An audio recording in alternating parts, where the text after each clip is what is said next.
The hardest part about change is not making the same choices you did the day before, period. I think that the bigger thing is that we keep firing and wiring those circuits. They become more hardwired. So you have a thought and then the program runs. But it's the emotion that follows the thought. If you have a fearful thought, you're going to feel anxiety. The moment you feel anxiety, your brain's checking in with your body and saying, yeah, you're pretty anxious. So then you start thinking more corresponding thoughts equal to how you feel. Well, the redundancy of that cycle conditions the body to become the mind. So now, when it comes time to change, a person steps into that river of change and they make a different choice, and all of a sudden, they don't feel the same way. So the body says, well, you've been doing this for 35 years. You're going to just stop suffering and stop feeling guilty and stop feeling shameful, and you're not going to complain or blame or make excuses or feel sorry for yourself. Well, the body's in the unknown. So the body says, I want to return back to familiar territory. So the body starts influencing the mind, and it says, start tomorrow. You're too much like your mother. You'll never change. This isn't going to work for you. This doesn't feel right. And so if you respond to that thought as if it's true, that same thought will lead to the same choice, which will lead to the same behavior, which will create the same experience, which will produce the same emotion.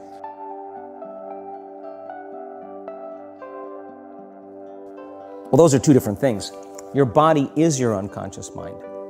In a sense, if you're sitting down and you start thinking about some future worst-case scenario that you're conjuring up in your mind, and you begin to feel the emotion of that event, your body doesn't know the difference between the event that's taking place in your world, outer world, and what you're creating by emotion or thought alone. So most people then, they're constantly reaffirming their emotional states. So when it comes time to give up that emotion, they can say, I really want to do it, but really the body is stronger than the mind because it's been conditioned that way. So the servant now has become the master, and the person all of a sudden, once they step into that unknown, they'd rather feel guilt and suffering because at least they can predict it. Being in the unknown is a scary place for most people because the unknown is uncertain. People say to me, well, I can't predict my future. I'm in the unknown, and I always say the best way to predict your future is to create it. Not from the known, but from the unknown. What thoughts do you want to fire and wire in your brain? What behaviors do you want to demonstrate in one day? The act of rehearsing them mentally, closing your eyes, and rehearsing the action.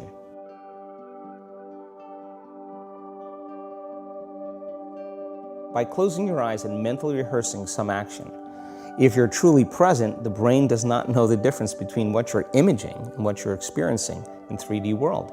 So then you begin to install the neurological hardware in your brain to look like the event has already occurred. Now, your brain is no longer a record of the past. Now it's a map to the future. And if you keep doing it, priming it that way, the hardware becomes a software program. And who knows, you just may start acting like a happy person. And then I think the hardest part is to teach our body emotionally what the future will feel like ahead of the actual experience. So what does that mean? You can't wait for your success to feel empowered. You can't wait for your wealth to feel abundant. You can't wait for your new relationship to feel love, or your healing to feel whole. I mean, that's the old model of reality, of cause and effect, waiting for something outside of us to change how we feel inside of us. And when we feel better inside of us, we pay attention to whoever or whatever caused it. But what that means then is that from the Newtonian world is that most people spend their whole life living in lack, waiting for something to change out there. The Newtonian world is all about the predictable. It's all about predicting the future. But the quantum model of reality is about causing an effect. The moment you start feeling abundant and worthy, you are generating wealth. The moment you're empowered and feel it, you're beginning to step towards your success. The moment you start feeling whole, your healing begins. And when you love yourself and you love all of life, you'll create an equal. And now you're causing an effect. And I think that's the difference between living as a victim in your world, saying, I am this way because of this person or that thing or this experience. They made me think and feel this way. When you switch that around, you become a creator of your world, and you start saying, my thinking and my feeling is changing an outcome in my life, and now that's a whole different game, and we start believing more that we're creators of reality. If you're not being defined by a vision of the future, then you're left with the old memories of the past, and you will be predictable in your life. And if you wake up in the morning and you're not being defined by a vision in the future, as you see the same people and you go to the same places and you do the exact same thing at the exact same time, it's no longer that your personality is creating your personal reality. Now your personal reality is affecting or creating your personality. Your environment is really controlling how you think and feel unconsciously, because every person, everything, every place, every experience has a neurological network in your brain.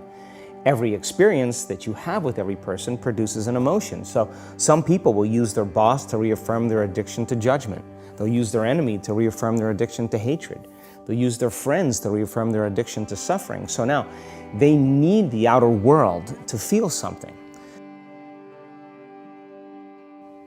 To change then is to be greater than your environment, to be greater than the conditions in your world. And the environment is that seductive. So then, why is meditation the tool? Well, let's sit down, let's close our eyes. Let's disconnect from your outer environment. So if you're seeing less things, there's less stimulation going to your brain. If you're playing soft music or you have earplugs in, less sensory information coming to your brain, so you're disconnecting from your environment. If you can sit your body down and tell it to stay like an animal, stay right here. I'm going to feed you when we're done. You can get up and check your emails, you can do all your texts, but right now, you're going to sit there and obey me. So then, when you do that properly, and you're not eating anything or smelling anything or tasting anything, you're not up experiencing and feeling anything, you would have to agree with me that you're being defined by a thought, right? So when the body wants to go back to its emotional past, and you become aware that your attention is on that emotion, and where you place your attention is where you place your energy. You're siphoning your energy out of the present moment into the past, and you become aware of that. And you settle your body back down in the present moment, because it's saying, well, it's 8 o'clock. You normally get upset because you're in traffic around this time, and here you are sitting, and we're used to feeling anger, and you're off schedule. Oh, it's 11 o'clock, and you usually check your emails and judge everybody. Well, the body's looking for that predictable chemical state. Every time you become aware that you're doing that and your body is craving those emotions and you settle it back down into the present moment, you're telling the body it's no longer the mind, that you're the mind. And now your will is getting greater than the program. And if you keep doing this over and over again, over and over again, over and over again, just like training a stallion or a dog, it's just going to say, I'm going to sit. And the moment that happens, and the body's no longer the mind, when it finally surrenders, there's a liberation of energy. We go from particle to wave, from matter to energy, and we free ourselves from the chains of those emotions that keep us in the past.